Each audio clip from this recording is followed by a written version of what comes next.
Let us do it doggy style. Oh, man. All right. I don't have a funny or interesting way to open the show. I guess, actually, I can start with the story. Go on. We moved Remington into college yesterday. Uh-huh. And it rained really bad the night before, right? So, and I always wear the same Crocs I've been wearing for like 13 years now, right? Like forever. So they have basically no traction. And I walk out, and there's this big, massive puddle on the sidewalk. When I think anything of it, I'm like, all right, well, I'll just need to be careful to make sure that I walk slow through the shallow end or whatever. Boom, hit the puddle.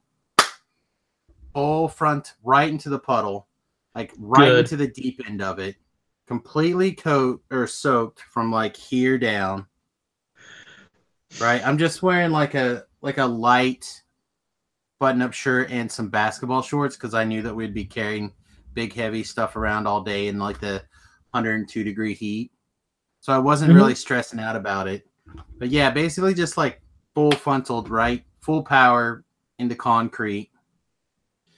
So, like, I walk to the car, I wring my stuff out to the best I can, I put my phone in the car, which decides to act like an ass the rest of the day, but it does eventually start working correctly. Clearly, as we were able to arrange the time to start today's show. Yeah. And carry in, like, one little package of stuff, because I don't want to get everything completely soaking wet. My wife opens the door for us and starts complaining. She's like, that's all you brought in? I'm like, well, I don't want to get everything all wet. She's like, whatever. So I go and I put that into the room, and we get ready to take another thing. And she goes, why are you all wet? So then I tell her that I fell down in this puddle. She starts laughing her balls off. Right? I mean, oh no. It was funny. It was, like, whatever. So then we make a couple more trips, and then we switch vehicles to move because it's super busy, right? So like Remington goes and gets the truck, and then when he gets there, I swap the car and the truck, and I go park the car in a relatively nearby parking lot, but not close enough that we'd want to carry everything over from, right?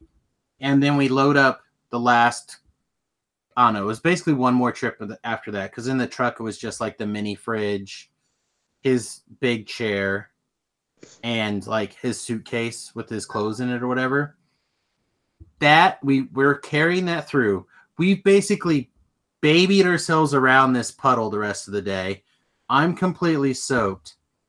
Right then, and the last thing is where the dean and a handyman are there pumping that puddle out into a sink inside the building.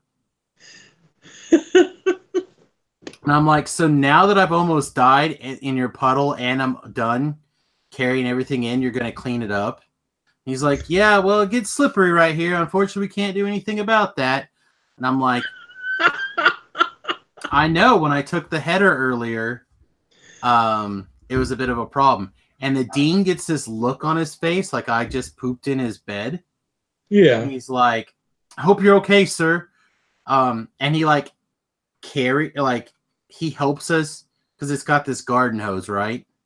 So he's like helping us get this stuff over the garden hose in this little puddle. He's like, I hope everyone's okay. And he it was weird. It was weird. And I'm like, yeah, I don't think there's a problem with that. It's mostly just embarrassing that I soaked myself or whatever.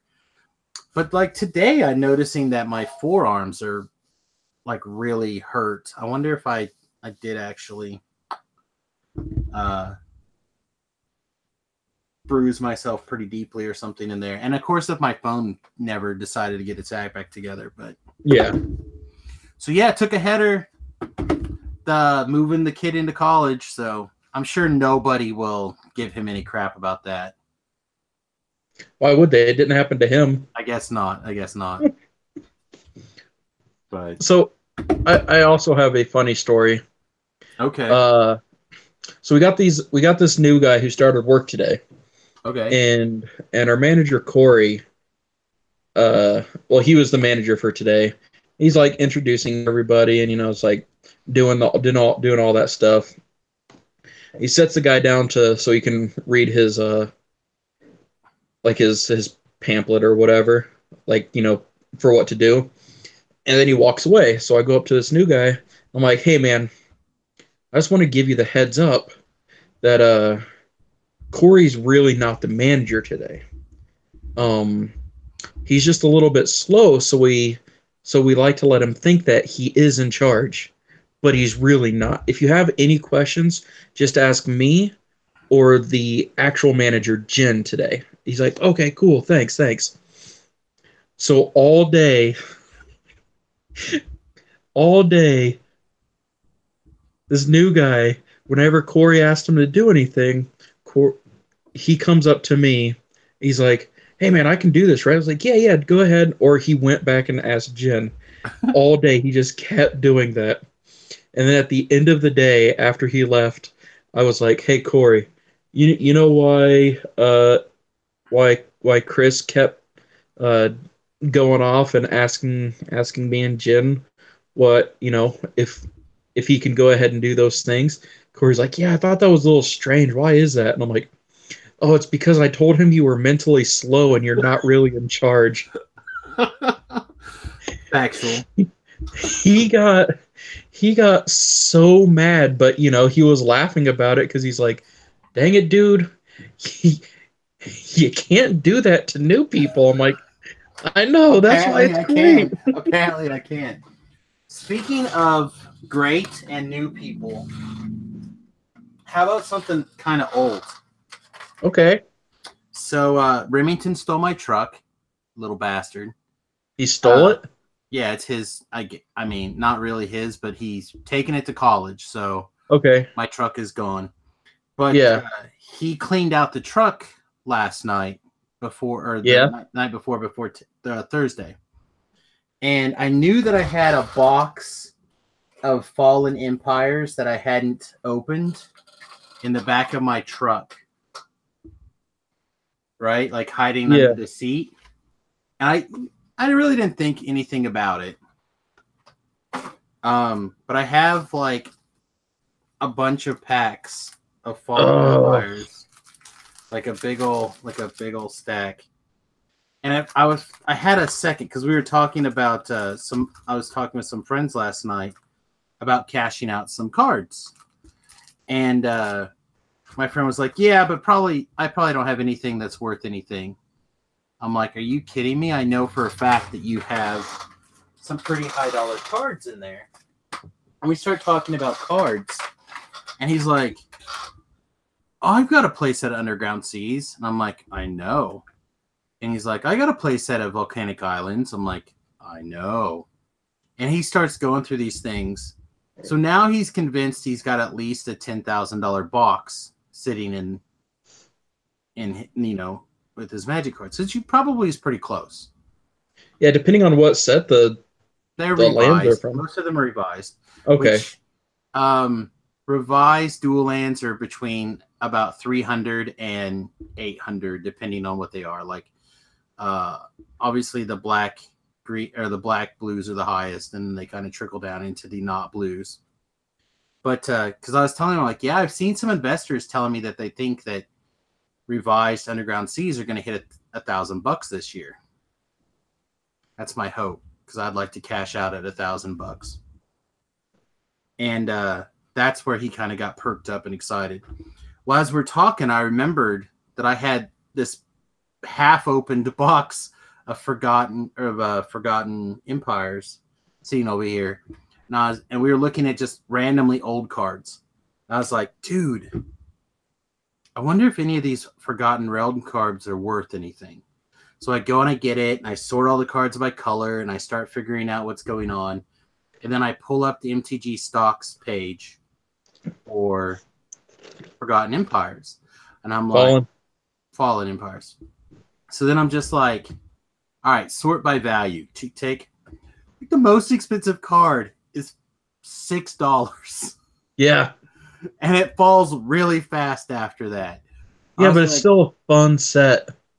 you sons of bitches. So right now, the best value I can get out of my Fallen Empires box, besides the sealed packs are like $7 a piece. Yeah. Which I'm not real sure why, but right here, 4 Goblin Grenades, never been played, never been shuffled. Perfect shape. So I guess I'm building a modern Goblin deck now. Like it's been on my list for a while, but I haven't wanted to pull the trigger on Goblin Guides. Like everything else I think I probably have. So yeah, I guess I'm going to pull the trigger on Goblin Guides and build modern goblins. So maybe I'll have a competitive-ish modern deck soon. But, I mean, Goblin Guides is really competitive. well, that would be the most competitive deck card in the deck, I think. Like, if we look at the rest of modern goblins, Fanatical Firebrand, Foundry Street Denizen, person who lives on the street, some Goblin Bushwhackers, Goblin Guide, Grim Lavamancer, who's not a goblin. Don't like this. Legion Loyalist. There you go. Burning Trees, which I'm not even sure I'd play. Maybe I would, actually. Goblin Investigator. And then Reckless Bushwhackers. Like, there's not even a freaking Rabble Master in this deck. I feel like it's got to have a Rabble Master. And it also doesn't have a Pile Driver. So my version would clearly not be the most competitive version because I feel like it has to have Pile Drivers and... Honestly, I'd take out the Burning Trees for Pile Drivers. Yeah, I don't think I like the Burning Trees. Like, they might stay, but I like... Because it's nice to be able to kicker the Bushwhacker.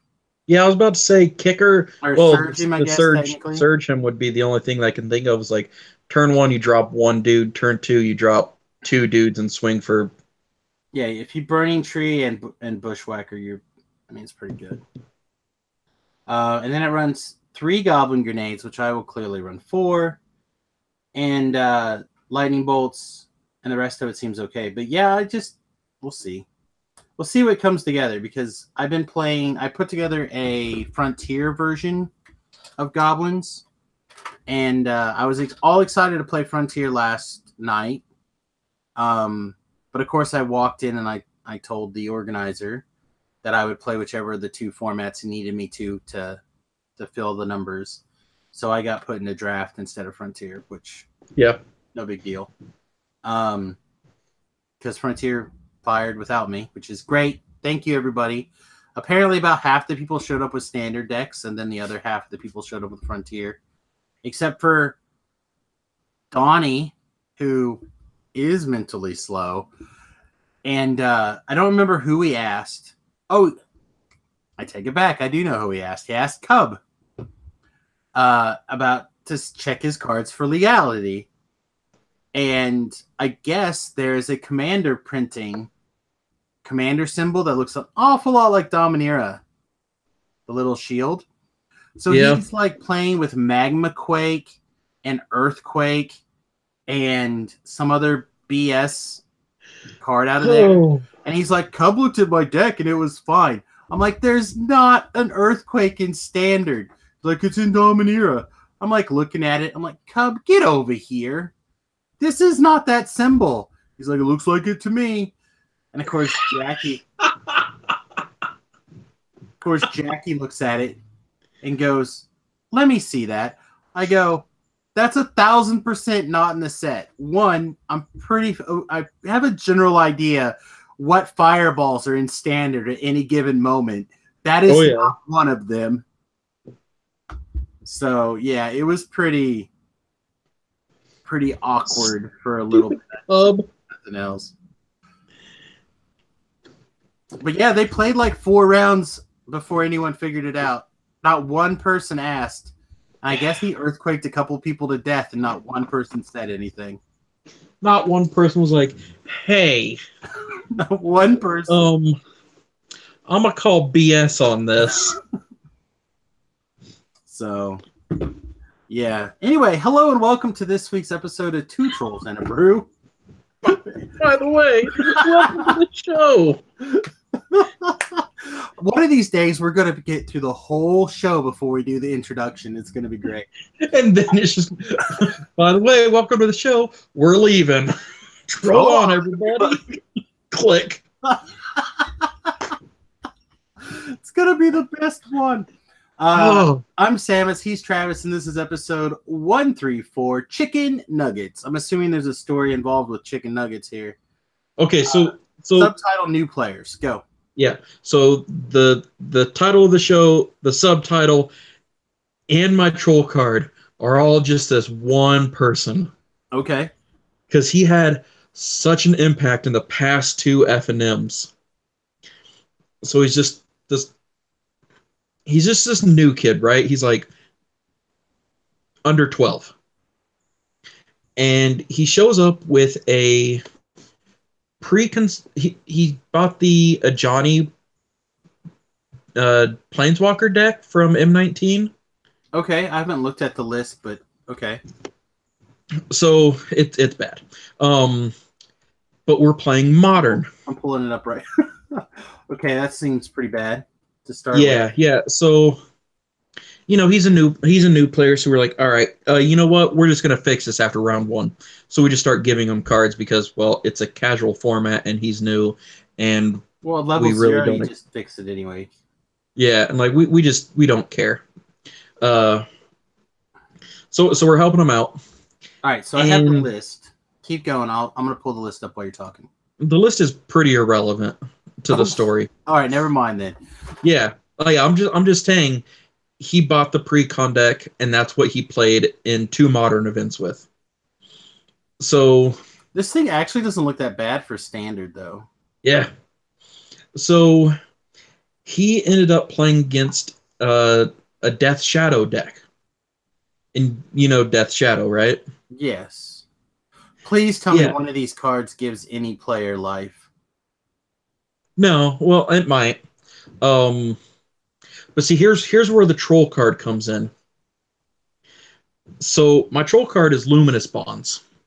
And the reason being, I was playing my game next to them. And the guy playing the Death Shadow deck, he plays his Death Shadow, passes turn. So this kid, he untaps, he puts a Luminous Bond on a 7/7 Death Shadow. And the guy just looks at him. He's like, seriously? Luminous Bonds? Like, he was just like on the verge of tilting. He's like, yep. All right, well, I attack in the air with my the Hawk, the 1/2 from M19. Which is a great card, I think, actually, to be really honest. Drops him down to 3. Passes turn.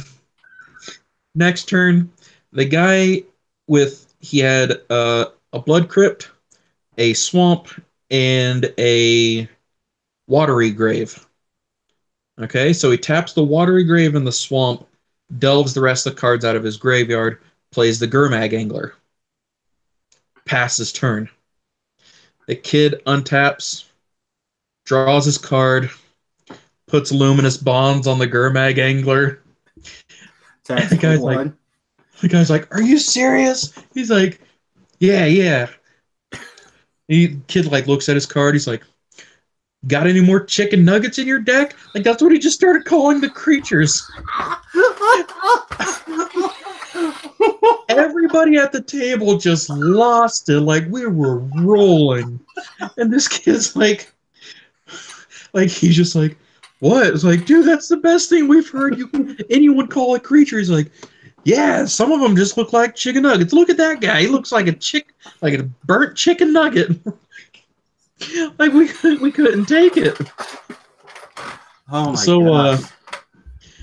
So yeah, he just starts calling them chicken nuggets, and then he attacks, drops a guy down to 2, and he proceeds to draw his card. It's a Thoughtseize. He had nothing else in his hand except for a Stubborn Denial. which is amazing because he tapped the watery grave Right. when he could have stubborn denial that second luminous bonds. But yeah, that's why luminous bonds was my troll card, because it it beat Death Shadow the entire, Ooh. like, he won the match. I mean, it sounds like a legitimate great card, really. Yeah. So we have a new girl who's been coming to the modern events, and Kyler comes up to me after round one. I had just finished drafting. This was, I think, 2 weeks ago. Oh man, speaking of, I have like the best draft deck. Anyway, um, so he comes up to me and goes, "Hey Sam, can you check her deck? I'm not I'm not real sure, but I think she was both playing cards that are not legal in the format and didn't have enough cards in her deck." And I go, "Okay, man, I'll take a look at it." So I call her over. And I go, "I just need to do a little deck check on you." And of course, she freaks out. And I'm like, "There's nothing to worry about. It's a Friday Magic. Even if you have something wrong, we'll just fix it, right?" So we start going through her deck, and she was running like 45 cards, which is Yep. okay, but she didn't have anything illegal, right? Everything was valid. So I'm like, well, all we got to do is we got to get your decks up to 60. No big deal. And I'm de-sleeving while we're doing this. I'm getting ready for that night's draft, right? So I'm de-sleeving, and I'm just like giving her basically all these cards that I drafted the week before, because she's new and she doesn't have very many cards. So she's just like pulling out all of these pacifism effects. I think she had like 12 pacifism effects in her purse or whatever. Jeez. It was really funny. So yeah, she like went off, and I think she like 2-3'd the modern tournament or something.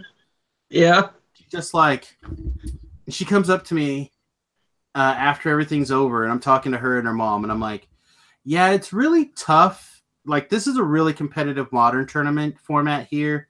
So like, if you want to, work on getting your deck built up or anything like that, just send me a message at the arena, and I'll be happy to meet with you and help you do stuff. Like I did this for another guy last week, and we can figure something out, and we can keep it budget and buy some rares and stuff. And she goes, "Oh no, I'm fine." I'm like, "Yeah, did you win some games?" Not knowing at all what she did. She goes, "Yeah, I crushed some B words." I'm like, Yeah. "You did?" She goes, "Yeah." She had like one of the black, it's like a black-white card from one of the Ravnicas. Whenever you play a spell, you can spend like an extra white or black and drain somebody for a life. Yep. She's like, Oh, the enchantment?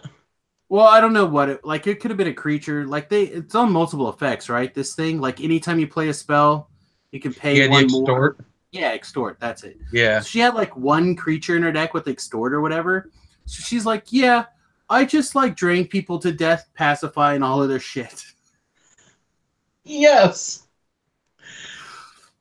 I'm like, "Sweet," and I'm like, "All right, well," and we got her a couple of sweet foils or whatever, and sent her out the door. And I walk up to Chris, and I'm like, "So she completely got wrecked, right?" And he's like, "No, I think she won like 2 matches out of the 5 that she played today." I was like, I'm just like, Yep. no way. This is crazy. Because we have a really competitive modern format. Yeah.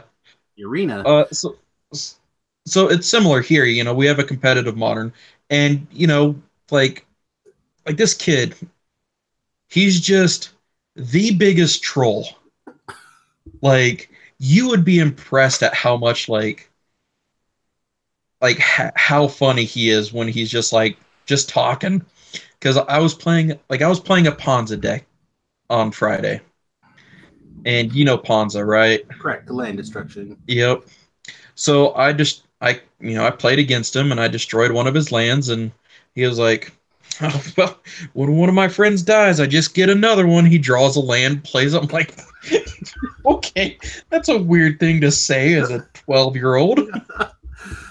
But No, he's just like so funny and like uh so as a group after he left because his grandpa came and picked him up and he had to go home early obviously. Uh but his grandpa came and picked him up and after he left we were just like as a group we were all talking. It's like let's like put him together a real deck. That's what I was gonna ask if you guys decided to like get him together and Yeah, so his friend also shows up. He showed up with an elf deck.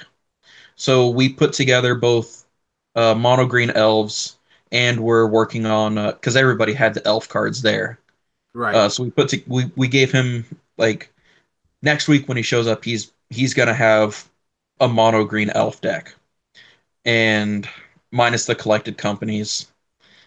But Come on, man! You're gonna give somebody a subpar deck. Come on, this isn't not about this life. Everybody, PayPal Travis a collected company so we can help this kid out. we'll do it. Um, but then the other kid, the one who's playing the white deck, we're basically just like giving him a front like Dude, if it's not the biggest it. prism deck on the planet, I'll be really sad. No. It's gonna be a white aggro deck. Like we're Oh, putting always watchings and honor of the pure, and then just a bunch of like uh aggro white creatures. like every Because Savannah lion on the planet. yeah, pretty much. And I some dude suppose would this way, if one of his friends dies, he just has another one. and then one of the dudes he had four Knight of the Reliquary. Isn't that the night where when it comes in, if an opponent has more lands than you, go get a plains or something? Um, no, but I know which knight you're talking about. Knight of the Yeah, Reliquary is the green white, the green white yeah, it's one definitely that not like that. sacrifice to get a land. No, you're talking about I think it's in It's the standard right now. Even it cost white it's white. It's a yeah, 2/2 it's with white first white. strike. It's a human riding a cat. Yes, I know what you're talking about. Yeah. But yeah, that's a So solid card. yeah, he's getting a playset of that and a playset of always watching, and we're just like, yeah, well, he's gonna win some games next week because this is stupid.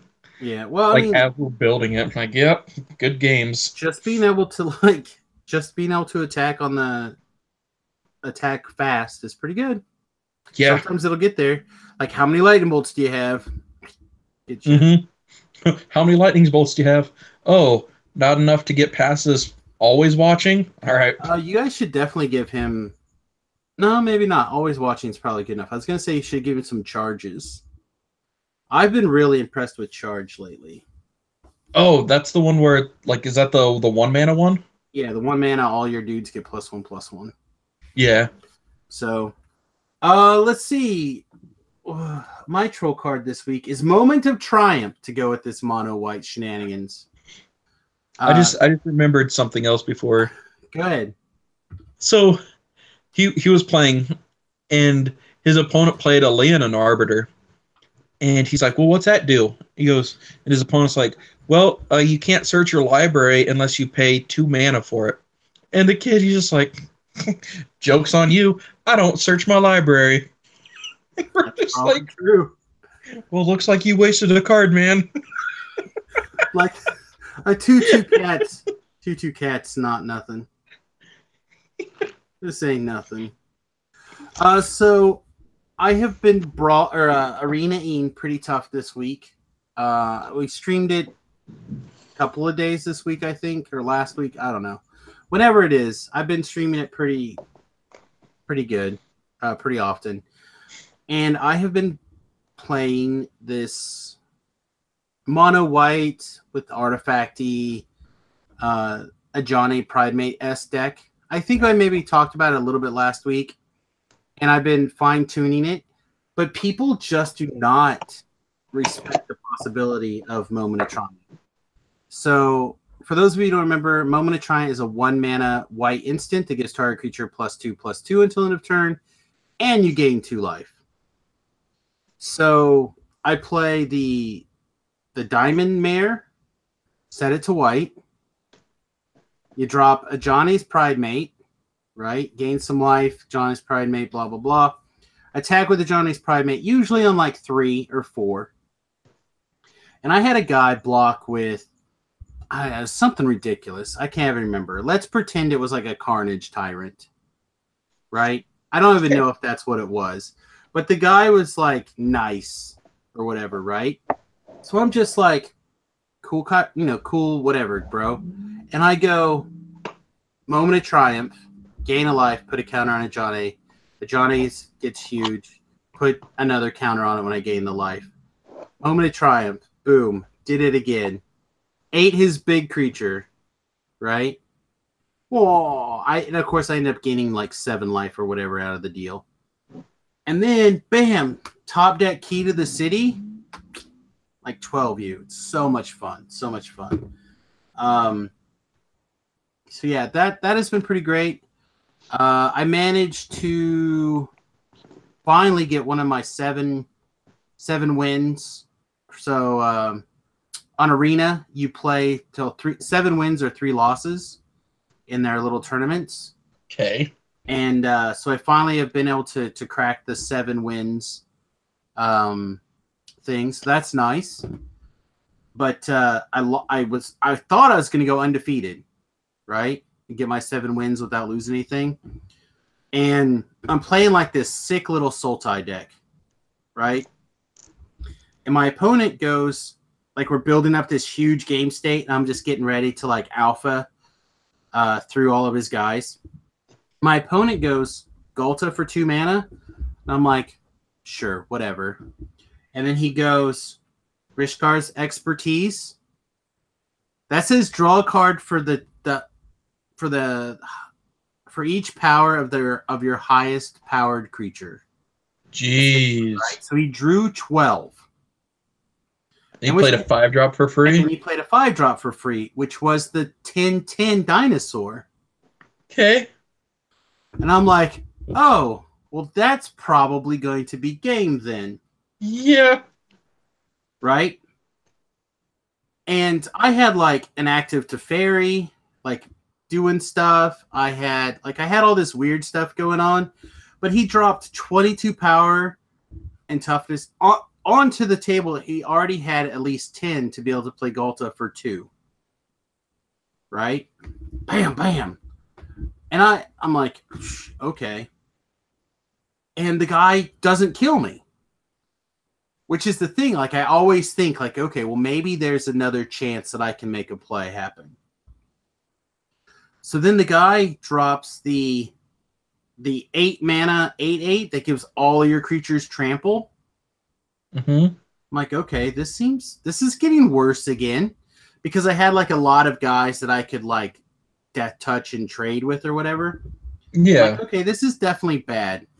Then Ronus comes down, and I'm like, all right, well, this is not feeling good.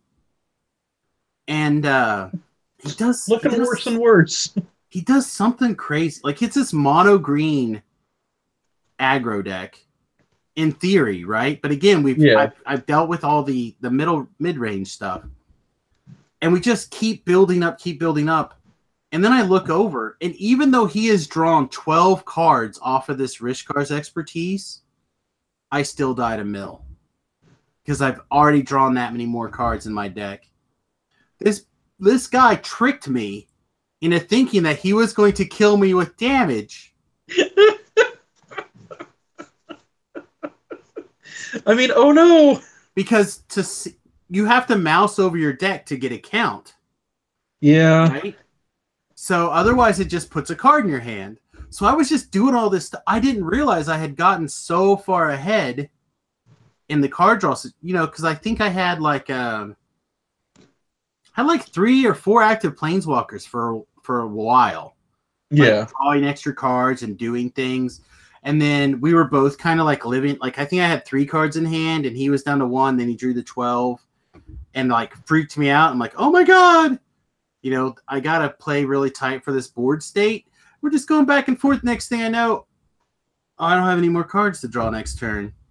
Like, attack with everything, get in like 2 points of damage, hit the GG button. It's like, ah! So yeah, Moment of Triumph. Good card. I literally, right before I jumped on with today's show with Travis, a friend of mine, has basically also been playing Arena. And a couple of days ago, he's like, Samus, will you build me a good deck on the Arena?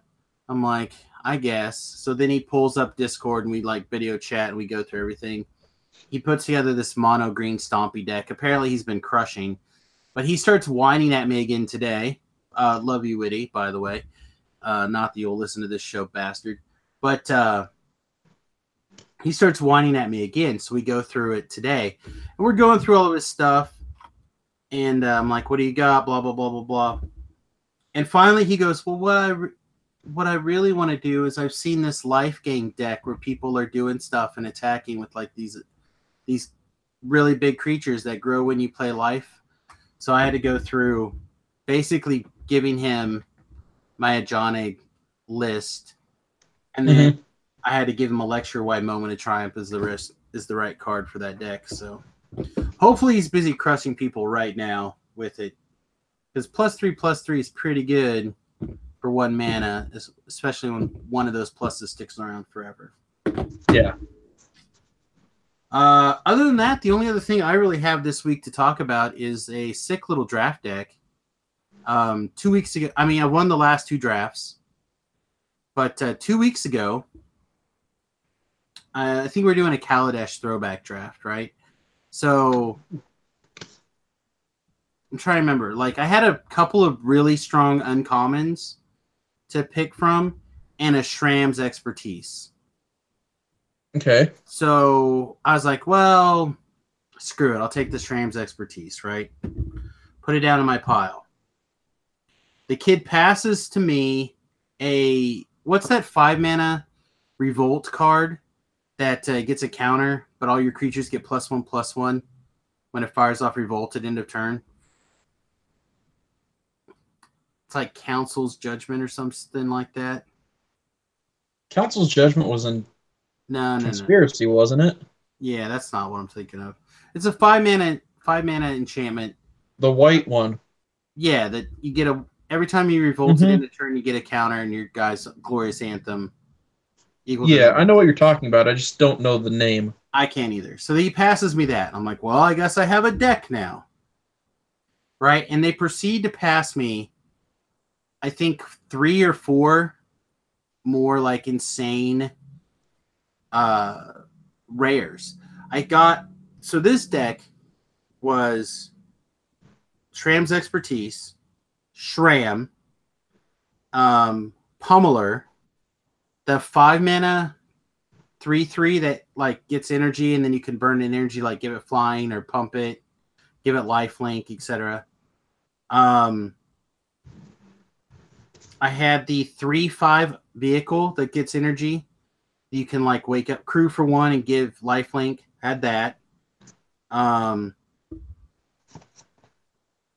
had 2 of the 0/3s. You spend 5 mana to bounce a thing back to your hand. Yeah. I had 2 of those. I had 2 of the 2/2s that revolt trigger make a 1/1. I had one of the 2/2s that has the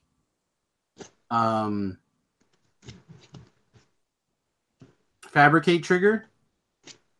I had one of those. I had one of the 5/4 flyers revolt trigger gain 5 life. I had the 2/2 revolt trigger kill a tapped creature. Okay. And then like I had more great like balmy white cards. I had a couple of removal spells. But then I was like, man, I have so much revolt stuff. How can I guarantee that I do this? So I had picked up 2 of the 3 mana 2/2s that you can sacrifice a creature to put a 1/1 counter on it. A creature or an artifact to put a 1/1 counter on it to like guarantee that I had that. And then I also picked up the 3 mana 0/1 that has Fabricate 2. Yeah. So I was just and I had like 4 vehicles. I had the 3/4 that untaps a creature. I had the the 6/1 trample for 4. I had a couple of auras to like Shram like drew like 7 cards. Like it was disgusting. So my only we ended up going to time, Remington and I, unintentionally drawing, because game 1 against him, no, not air quote, it was on purpose. I would have kicked his ass to the curb if I could have. I had to make a block and save one of the 3/03s, and I picked it up and put it back in my hand, and then I replayed it, and he goes, "Hey, can you target your own? Can it target itself?" And I was like, "Oh, it can't. Well, this is your game." Like I didn't even realize that I couldn't pick up itself. So it's like, all right, well, good game for you. And then we couldn't finish the third one. We tried really hard, but I was unable to get there. We only had like 3 minutes left. You're always cheating somehow. I'm not very good at knowing what my cards do. But I'm honest. Like, if somebody calls me out on it, I give myself a harsher penalty than I would anybody else. Yeah. So it's like, hey, by the way, that card doesn't do that. That P word is planeswalker, not player. Good game. Let's go to the next one. Yeah, so I had a similar thing last night. Last night was Friday. So I was playing, again, Ponza, but I decided that I also wanted to put swords in there. So I had Sword of Feast and Famine, Sword of Fire and Ice, and Sword of Body and Mind. So I put Sword of Fire and Ice on my Bird of Paradise. I'm like, all right, cool. Bird. I'm gonna attack your Karn because I was playing against a Tron player. Like, I'm gonna attack your Karn. And then he's like, okay, Karn's at 1. I'm like, all right, and now I'll shoot it. He goes, no. I'm like, what?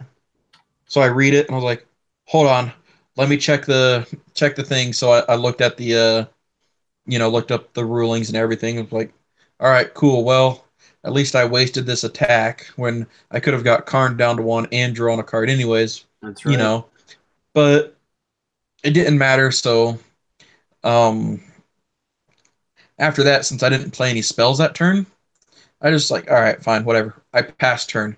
And then I flipped my Huntmaster over the Fells during his upkeep and did 2 damage to him, which I also looked up while I was there and redirected it to Karn. So that one did work. Yeah. And then I did 2 damage to his one of his tokens, one of his 3/3s. I'll say it gets easy to kind of mentally get in a pattern, right? Where you think this is how a card works and you don't actually take the time to read the card and actually know how the card works. I am the worst at it. I admit it. Like, again, target creature or P word, whatever. Like, if you literally read the rest of it, it's planeswalker, not player. Mm-hmm. So like I'm really bad at it too, but there are unintentional mistakes and there's intentional mistakes. Well, and I've just gotten so used to being able to redirect the damage. Mm-hmm. And like now you can't unless it was errated to say that you can. So it's kind of like crap. And that's why I checked it, because the Huntmaster, it just says target opponent and a creature they control. But I checked the ruling and it said that it would hit him. Yeah, but so I checked the ruling on it and it said target opponent or planeswalker in the errated form. Yeah. And a creature that the owner or that player or the owner of that planeswalker controls. Yep. I'm like, all right, that works now. One of the things with this planeswalker change that I like to some degree and dislike on others. So like it is a little bit more complicated, I think, especially for old versions of cards. So there's a lot of looking up the Oracle's text for certain cards. Yeah. But on the other hand, I'm glad that Chandra Plus now for look at the top card, leave it exiled, shock you doesn't go to Planeswalkers. Like I'm glad that redirect doesn't work that way anymore. So on one hand, I dislike that it makes it more time consuming for me as the judge to look up gatherer rules, but on the other hand, as a player, I like a lot of these redirects don't work that way anymore. Yeah. So a little bit of column A, a little bit of column B. I wish they would have thought that through in advance. I feel this often is the case, especially with Wizards in particular, that they don't always take the full amount of time to think through a problem. And it's probably when you're dealing with 6 sets in the future, it gets harder to kind of understand where the metagame is. You don't necessarily aren't necessarily dealing with the current bannings.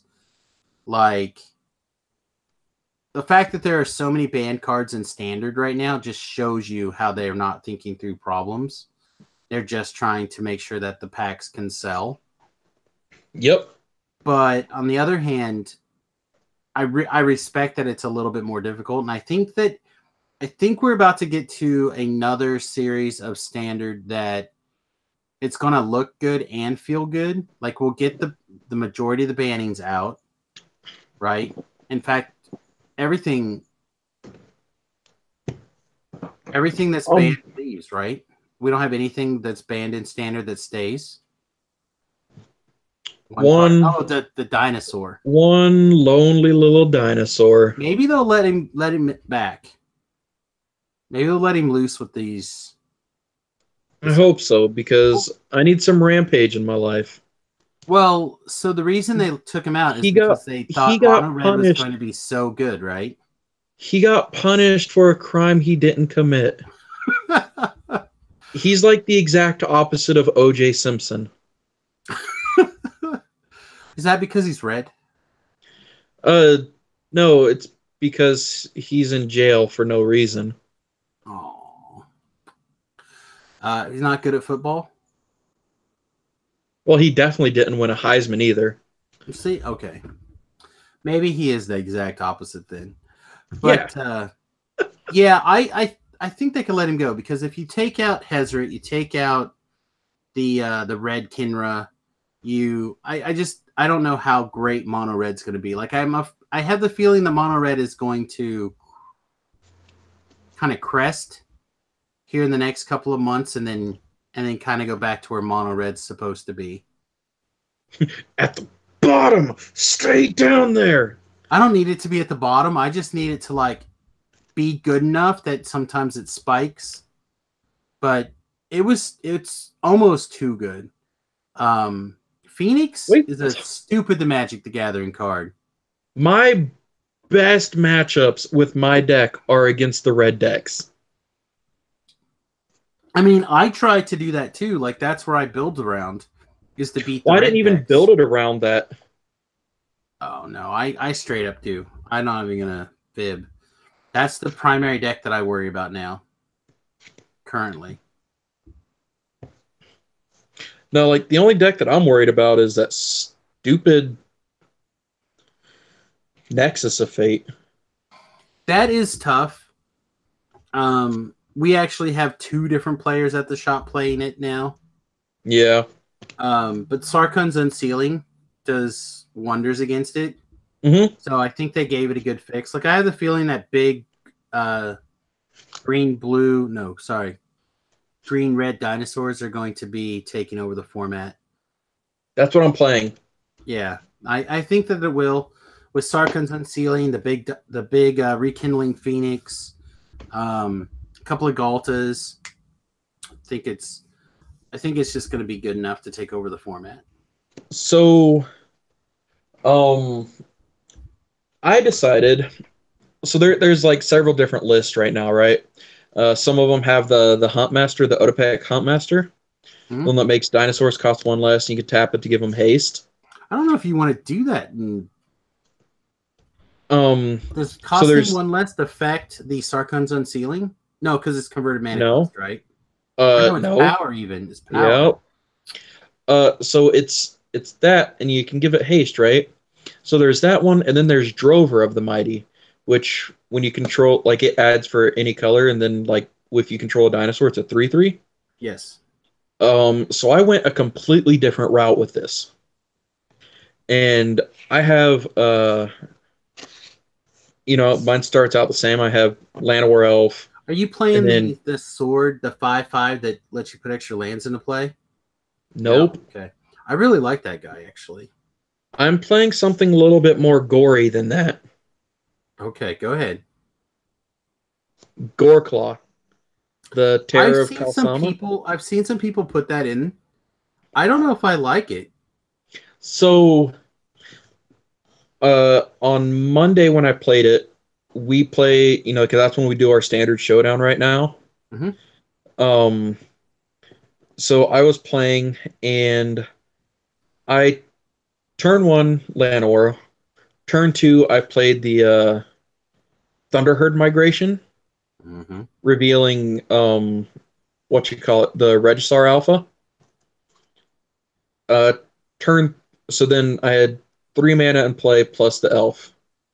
Turn four I played, or no, turn three I played my fourth land, played the Terror of Galsama, whatever it is. I played Goreclaw. And then turn four, I played my fifth land, dropping down Regisar Alpha and Galta, and then attacked for 21. On 4? Yeah. Okay. So it was turn one, Elf land. Okay. Turn two, it was land the Farseek if you reveal a dinosaur. So that was 3 lands on turn two. Turn three, it was uh play my fourth land, drop down the Gore Claw. And then on turn four, I played my fifth land, and I dropped down the Regisar Alpha and Galta. Okay. Yeah, that So makes because sense. That the works. Gore Claw makes everything big cost 2 less. Right. Like So I it don't was hate having one or two of that guy in the deck, I guess, but I don't know. I really, again, because of the Magic Arena format versus the regular world, because I'm not going to spend actual money to get Magic Arena cards, right? So yeah. I've been playing so much of that compared to pen and paper stuff where I do have cards Hmm. that I fully admit that my mental scape has now shifted pretty heavily to what's available. So like I've been playing the that five it's like a sword tooth dino or something. Yeah, Wayward Swordtooth. Perfect. That card. I've been playing Yeah, him. I've been playing the 5/5 that kickers for 3 extra and fights a guy. that guy, Maybe. the It's hard to tell. Territorial Allosaur. Yeah, like I like that guy. Hmm. Um there's another like weird dinosaur that's it's the 2/5 for 3. What is that thing called? Do you know? It's from the Runic M19. Runic Armasaur. Oh my god, this card is so good, people. This is like the best card that you're not playing, probably. Um, Especially in standard. Like, I don't think I have any in standard, but I'm gonna get some. Especially for the taking turns deck, because they usually involve so much land activations where they're like digging for their time walk. You can just draw like 5 cards. You're like, okay, Yeah, well, if you can't get me, I've got a handful of gas again. Let's go. Um, but yeah, I think the green red big mana big creature deck is going to be really good, and yeah, cards like the the sword tooth that lets you play a bunch of extra lands early, and then become a threat late. Um, Things that let you fight, give you a big body and a removal spell. Stuff like that, I think, is just going to be solid, particularly when the format shifts to once everyone figures out how to combat the extra turn deck, which I feel like Sarkhan's Unsealing or Ixalan's Binding or those kind of effects, basically you kill Teferi before he can take over the game without damage or with direct damage. And then that deck doesn't have any teeth, right? So you can, once you get that going and people figure that out, the format's going to shift to these big mana green red decks, and you just have to go even bigger than them. So things like the Rishkar's Expertise to fill your hand back up, the Dinosaur to get the key to the city, dump your hand, activate your arc of whatever it is, like draw cards. Like, I feel like these are going to be things that are just going to take over the game in the new standard. Yeah.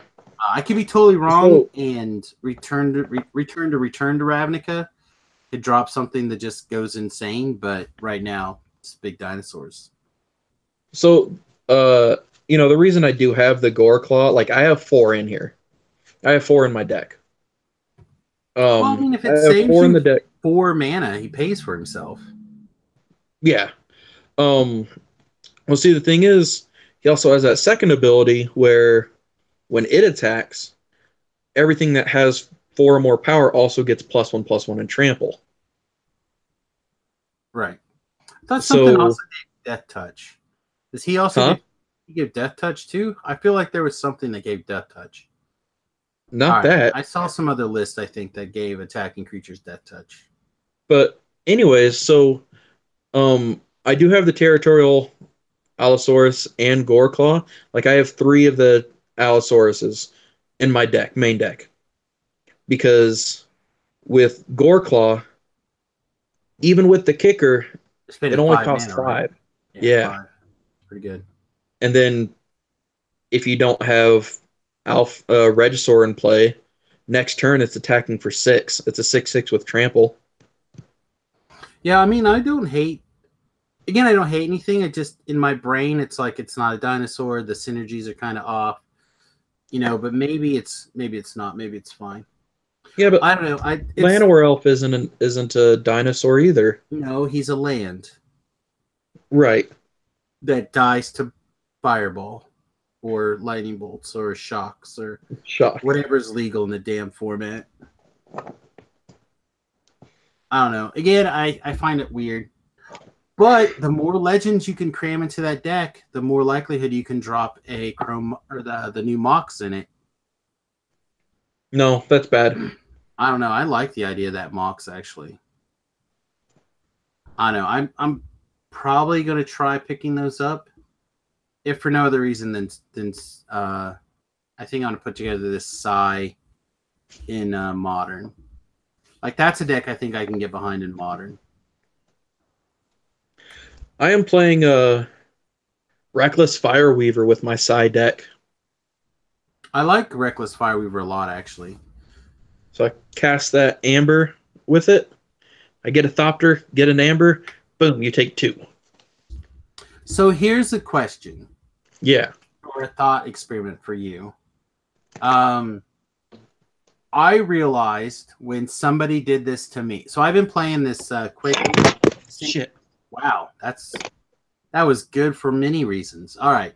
So I've been playing this quick singleton format on Arena, which is basically Brawl, except you don't have a commander, right? So it dawned on me when somebody cat comboed me that cat is only not legal in standard, but he's legal in this singleton format. So you could play Jeskai cat combo. So I'm trying to figure out the best cat combo list that's the most consistent. So I put together this list, and it used Psy and a lot of artifacts to like fix mana and ramp and do stuff because it made a lot of sense. You're playing Saheeli, you're playing artifacts anyway, probably, because Saheeli copies things, turns them into artifacts. It makes sense. And I sat down, I played my first my first little mini tournament. I forget what they're called. 1-1-1. Like I won the first 3 matches, right? Never cat comboed anybody. Didn't win any more games after that. So I'm like, all right, I make a few changes. I tweak a few numbers. Remove this, add this, etc., etc. I think I have it a little bit tighter. And I go back and I think I ended up maybe I ended up 4-3 or something like that. Again, not a great result. I went ahead and I played one more. I lost, won, lost. So I apparently can't figure out the correct singleton version of this cat combo deck for standard or for the quick format. So if anybody has sweet singleton lists for some sort of cat combo deck, send it to me. I would love to play another any more time of cat combo in this environment. Cat combo is one of my favorite two cards. I love Saheeli. I like the Felidar Guardian. Help me out, people. Help me out with the deck list. Travis, you too. Because if we can figure it out, I'll put it together and I'll play the hell out of it in the next 2 months or however long it's legal. Yeah. That's also the magical place where your dinosaur is legal. It is. That's true. Doesn't mean I'm gonna, go out and buy a computer. Oh, come on, Trav. Well, I mean, what else are you gonna do? Pretty soon, hopefully, they'll have it on your phone. If they get it, if they put it on mobile for like a phone, or like even like a tablet, then yeah, I'll get it. But man, I tell you, as the more they fix it and the more they start to figure it out, the more I'm really enjoying it. I've never played as much Magic as I have in the last 2 weeks, basically. Like I'm just playing all the time. Like the stream ends and I have half an hour till a doctor's appointment or something, I get 2 matches in. I like this best of one. I really like the no sideboard version or versions. Like it just feels easier to me. The idea of just sit down, play a game, and leave. Like that's the advantage of Hearthstone, or was the advantage of Hearthstone. But I didn't like trying to keep up with 2 metagames of Magic and Hearthstone. yeah. So I just let the Hearthstone meta go. But now, like, this seems great. My friend Dan, he's fallen so like he did the reverse, but with Eternal. Like he's fallen into Eternal to the point where he's just like, I'll play Magic occasionally when my son drags me to Friday Night Magic, but basically I just grind Eternal now. But I'm like, dude, Arena is basically doing the other way around. So now you can keep the one meta in mind, but it is still kind of fractured a little bit because of card availability, unless you're going to dump a bunch of money on packs. But I don't know. I'm loving it. Loving everything about it so far.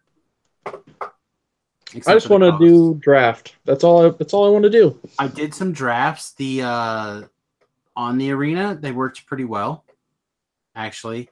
And obviously my draft game is strong. I think playing all these, just all the play, like I get it now, where the pros, they always just say, just play, just play, just play.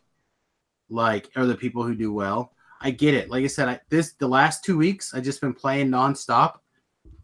I feel like I can't lose at the local level. So maybe if this thing opens up to be able to eventually play Modern, like, and I can just play the format, maybe I can finally get it learned and like go for it. But I'm not sure why I can't just I could do the same thing on Magic Online, but it feels slower and clunkier to me. Mm-hmm. And if there's a good Modern deck, well, yeah, it's still cheaper than buying it in paper. It's still a ton of money. Right? Like, just if I jump over here, what's this Goblin deck going to cost me online if I were to buy it? It's $170 online to buy this junk goblin deck that we talked about to start the show off. In paper, it says it's $575, but in reality, because I already have everything except for goblin guides, and I think I It's have 80. Yeah, it's 80. Yeah. You know, and that's if I'm pretty sure I have 1 or 2 goblin guides in the pile of stuff behind me. So really it's 40, to get the last 2 goblin guides. So again, you do the same thing. Like, oh man, I'll play humans, right? Humans in paper, it's $1,400, right? I probably have most of the humans deck, not all of it, but a lot of it. But then I turn around and look at Magic Online. It's $500 to play humans online. Like, that's a huge barrier to entry for someone who's spent most of his time picking up stuff in paper. Where on Arena, because you have wild cards, as you just win stuff and open packs, you get these wild cards. Just build whatever deck you want. Until there's an external meta where cards can start getting into value again, which I hope they never add. It's a way fun environment to play in. So, I don't know. But two big thumbs up for me on Arena so far. I don't know. And once it hits mobile, you won't be able to get me off that damn thing. Yeah, once it hits mobile, I'll probably be drafting while I'm drafting. Drafting while well, technically you can't have your phone at the draft table or during matches. Technically it's F&M, so I don't care. But like going to dinner, you know what I mean? Like, hey babe, why don't you drive and pick the restaurant? No? Well, great. You're going to be driving for the entire draft. Well, I don't know what I want. All right. You're welcome. Where are we at? Oh, sweet. We're at Chili's. I'll have whatever hamburger you want to bring me. And then you realize that she's already inside eating. Yeah, probably. Like walking it. But yeah, I don't know. Like I said, I think it's pretty sweet. I think some of the numbers need adjusted just a little bit. For it, like it's 5,000 gold. Again, first of all, why do we have to have everything in the freaking hundreds? Why? It makes no sense. Why can't it just be 5 gold? $1, 1 gold. Well, it could be okay. So I'm just saying, just do a 1-to-1. You could, which would be fine. That would be fine. But I would go like a penny or something. Maybe that's what they're thinking. Like 1 penny is 1. I don't know. No, they're not. They're definitely not doing that. Anyway, but like some of the, like as you play, you'll earn like either 50 cents or sorry. See, I even did it. You'll earn like 50 gold or 100 gold. Mm-hmm. But why not just take a 0 off and be done with it? So it's like 500 gold to draft or, whatever. I don't understand. Anyway, tweak some numbers, Wizards. You're Yu-Gi-Oh-ing your gold values on Arena for no reason. It's stupid. They can't even tweak their card quality. That's been real bad. Have you looked at some stuff lately? I picked up some pile of stuff. Now that Remy's gone, I've been trying to work through the backlog of stuff that Remington was supposed to sort and put away. I picked up a pile of stuff and the cards were like seriously warped. Like worse than this.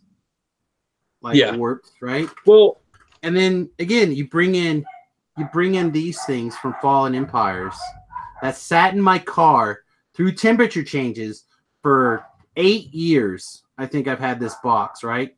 Yeah. Straight as a fucking anything. Like boom. It's perfectly straight. Now I can't even see it. This card you can and this is basically brand new card. Mm-hmm. This card's what? 22 2 years old or something stupid. Yeah. Figure it out, Wizards. Figure So, it out. one of my friends, he actually sent me a picture today of some dude. He was playing the Buy Box, the red white one, the one that you liked, the Minotaur. Okay, yeah. I love that Yeah, guy. he took that to like a GP or the SCG event in Dallas or something. I can't remember where he was at. You know how they proxied it for him? Did they just turn it over and write on a land? Yeah, they took a basic forest, wrote the name of the card, the casting cost, and 4/6. Yep. Well, Cool. so they just had the Luckily, GP. you guys aren't run by a company as big as Hasbro or anything. Oh, So I don't know if you noticed, but we had a GP overseas. I think it was last weekend. Japan. No, it was in like Brussels maybe or something like that. Oh yeah, that one. Okay. And there were so many of the taking turns decks there that I think they said that they made like 4,000. I can't Mm-hmm. be right. Proxies for it Yeah. because that was the only 4 copies of a foil card in people's decks for the most part. Yeah. But the foils are just so bad, even on a card that is that hard to come by. Like, what's up? I do not understand. Yep. Also, I'm really curious if we're going to get reprints on these cards soon. I feel like we're going to. If they don't show up in Return to Ravnica, I would expect them in the next set. What do you think? Uh, I think that they should go back to the old buy boxes like Captain's Hook or something, or like make it a I chase totally rare out of the disagree. box. I 100% disagree. Because from the card owner point of view, um, box sales have been down until they did Well, this. And now you they're know why they've been down? for lots of reasons, but Hold up those cards again. hold up my bent ass card and my other one. Yeah, okay. See, that's one of the reasons. Like, There's a lot of reasons. I will admit they could fix their card stock. They could like also I think that's a good motivator to get people in to buy boxes the first 2 weeks of sales. Like I think it really does help drive sales. They should continue to do that. yeah, However, that card that they print as the buy a box promo needs to be in the following set. or it That's needs to be in the set. I understand. I mean, I don't have a problem with it being in the set, but I think instead make it a future card. But it's still Well, legal and because standard. Because this way, if you want it, you've got to get it at the box. If it's just a good rare in the set or a great rare in the set, then you can just get the cheap version instead. But so like I have friends, you have friends, these are the same people. Like Sean, he's been on the show. I talked to him. Does not have the most disposable income. He's got 2 small kids. I think they're like in first and second grade or something, right? does So his wife work yet? no, and they're not married. Yeah. Girlfriend, live-in girlfriend. Mm-hmm. Um, So he has three. He has four mouths to feed. 4 mouths to feed on his salary, right? Yep. He bought all 4 boxes on this buy box just to get a play set of these cards because he felt like they were going to be good and that they were going to be a card that he was interested in. So now the prices jumped up on him because the card is spiked and the availability. He could probably sell those cards now and break even on that, almost on that box, right? Like, aren't They they dropped down. $80? They're like $30 now. They're down to $30, really? They were Yeah. $80 a piece like last week. I'm gonna look it up. It's Nexus of Fate, right? Yep. Apparently I can't type. Duh. I'd flip you the bird. Wow, they are down to just $32. What the hell happened? Uh, The deck people. just not do anything? Well, like, okay, so the thing is, it takes a real certain person to play that deck, and that person has to want to not do anything. And most people, I mean, I've been shuffling this deck for like 20 minutes, right? Yes, Like, and that's what you got to do. yeah, because like, I got people got to fidget, right? So you got all these players, right? They're just like, you go to a big tournament, you hear that more than talking, and most people don't have the attention span to just be like, Okay. Give them a coloring book. okay, but then they're not paying attention to the game, Sweet. and most people Even already better. can't play fast enough. Even better. When you start taking infinite turns, you just give them a coloring book. Here you go. Here's your coloring book. I'm What are you taking the doing? rest. I'm taking the I'm gonna rest of the go do turns this. of the match. Like, I'm going off now. I will let you know when I can no longer go off. Here's a coloring book for you to color.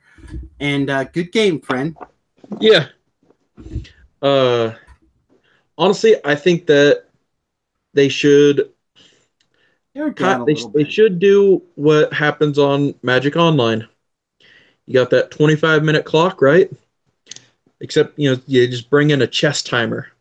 So I Each don't person hate that pushes that idea. button. I have a feeling that would be it'd be really difficult for like passing priorities back and forth.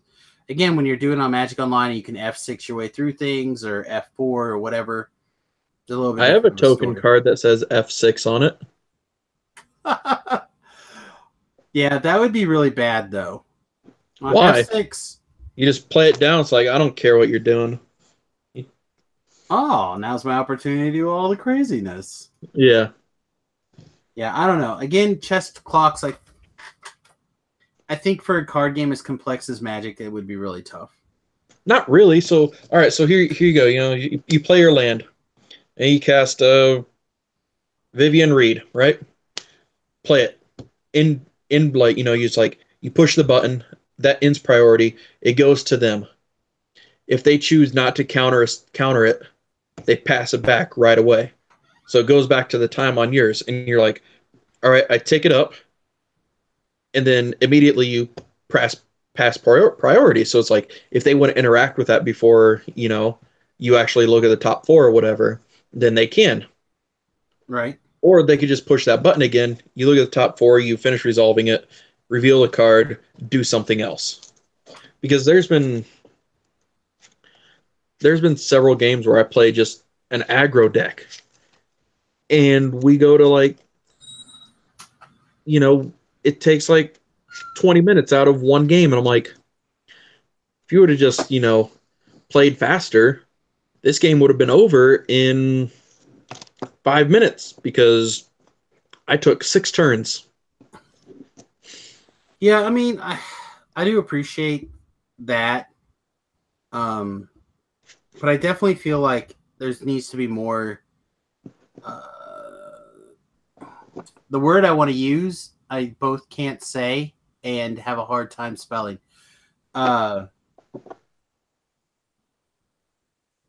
Call the judge a little bit more quickly for slow play. Okay. Like I feel like we need to do that.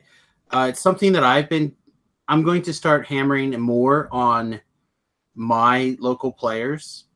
We have a guy, he's only really been playing for like about a year, maybe a little longer than that now. His name is Garth. And I would bet you 8 out of 10 matches of Magic that he plays, he goes to time. Right? So last night, we sat down to play in the finals. Actually, the round before that, I gave out pairings, and I was tired. Is he the Packers fan? I have no idea. I think you're talking about Scott. If you're talking about he's a Bears fan. I have no idea. Garth has either got a huge beard or he's clean shaven and looks like a totally different person. Like he's only got 2 modes. Like, it took me about 15 minutes one day to figure out who he was because he shaved his beard and was like completely clean cut, and he was wearing like a button-up shirt. I think Okay. depending on what time of the year it is, he has to go physically into the office for like 3 months, and during that time, he like dresses like a like a clean cut business guy. But Yeah. then the rest of the year, he doesn't ever have to go into the office, so he can just turn into like his natural default state of wild man. Yeah. Um. So anyway, uh, the basically the semifinals. I turned around, I looked at him, and I said, "Garth, I'm setting a 15-minute. I wasn't setting a timer for anybody else. I go, and he had a bye, I think, the first round for whatever reason, and so I didn't even set a round clock for the first round. Second round fires up. I go, Garth, I'm setting a clock, but if I find out that you're slow playing again tonight and you go to time, I'm gonna lose my S. I was tired. I had a long ass day yesterday. Um, long ass day on about 2 hours of sleep, and I was like, this is how it's happening. And then we sat down to play in the finals, and he went a little too fast, I think, game one. Like, he never attacked me, and I just kept going. Every time he didn't, like, he had numbers advantage, like I would have to do something, and he didn't attack, I'd be like, wuss, and I would take my turn, and then I would attack or whatever for like one, and then he would like look at his board for a minute and be like, I don't think the trades are good for me. Go. Be like, wuss, and then I think I killed him in like 4 turns, but it was pretty funny. So then we slowed down a little bit the next game. But yeah, we have a lot of people who they get to that time where they start thinking too much. And then I even had somebody go, I don't know what turn it is. And that's when I'm like, all right, dude, you're definitely not paying attention. You're definitely too slow. You need to pick up the pace. So I think people need to, if you're going to play a slow deck, you need to get on top of it. I think if you're going to play a fast deck, you need to make sure your opponent's not playing slow. Yeah. And I think it's just easy to just be like judicious. That's the word I was trying to think of how to say. Just call a judge. Like, hey, man, my opponent's, like, I've taken 4 turns. It's 25 minutes into the match. Can you help my opponent with his play? And maybe as Magic players, we need to start demanding essentially better, quicker pay from each other at bigger tournaments, or any tournaments for that matter. And maybe that's something we do with ourselves on the ground. So. Anyway, man, my wife has come in and wants to know what else is going on, how much longer. So do you have anything else you'd like to add on this week's show? Nope. Okay. I'm not going to guarantee that we're going to be a weekly show anymore. I think Travis and I'll probably continue to hang out and do stuff. Or maybe we'll have like a longer show and a shorter show. I'm not sure. But keep an eye on the upcoming formats and what's going on. But there's a lot of weird changes happening over here in the Garobo household. And it may have some unintentional side effects. Mm-hmm. Like, for example, we're recording now the second week in a row on a weekend instead of early in the week. So that just back when the show comes out and all sorts of stuff. So programming note here at the end of the show. Sorry, but we're doing the best we can. Just getting the two of us together is being difficult. All right, Travis, do you have any final thoughts? Oh, hey, I guess we should. I don't have the show notes up, so my brain's not like doing stuff. SamusGarobo.com, 2trollsinabrew@gmail.com, twitch.tv/SamusGarobo. Welcome to the show, everybody. Tuesdays and Thursdays. I've been doing Twitch for Magic, so check us out Tuesdays and Thursdays in the mornings, or catch the replays over on the YouTube channel, youtube.com/SamusGarobo. And you can tweet me at SamusGarobo. If you want to get a hold of Travis, tweet me with a note for Travis, and I can Send it to Travis. Little bastard. What if I make a Twitter that is specifically for two trolls, That'd be great. and then just do nothing but interact with fans That would be great. and just talk magic? Just magic. Like, yeah, just I won't get into any politics because I know that you have wrong opinions and mine are always right. And I would love if your opinions were always right. That would be the best. So yeah, I won't get into like politics or just anything. Maybe I'll tell some work stories because they're funny, but just magic and basically that. If you keep yourself from going down the rabbit hole that you try to do of trolling people on purpose, this is where you stumble with your social media stuff. Is you try getting rises out of people for no reason other than your own smiles. Yeah, that's what I'm happy about is I know. That's where you find your joy in life. Yeah. But that's also why you fall into these circles of time sinking too deeply into social media, because this is what you do. Where if instead you just interact with it in a like a limited format, like you said, with like magic related stuff or magic related politics, I think that would be the other place that you would do it on. So like the Nexus of Fate stuff, you could comment about, you know what I mean? To me, that's still political in nature, even though it's not country, anyway, whatever. See, yeah, like I'm not talking like, I'm talking like U.S. politics or world politics. Right. I get you. Stay out of that kind of stuff. Magic. Keep it into magic stuff. Yeah, I'll get into magic politics, no problem. Or tattoos. Tattoos have nothing to do with politics. That's what I'm saying. Tattoos and magic. Okay. Those are like your two areas of expertise. Yeah. That's it. You have nothing else. You're maybe making a pizza once in a while, but that's it. That's all you're good at. Fucking cook 400 of those for lunch. Nice. All right, guys. Unfortunately, no game this week. Mostly because I'm out of time. The wife is pulling on my chain. So, I'll see you next week. Yeah, welcome to the show, everybody. Troll on. Bye. Troll on, everybody. Bye.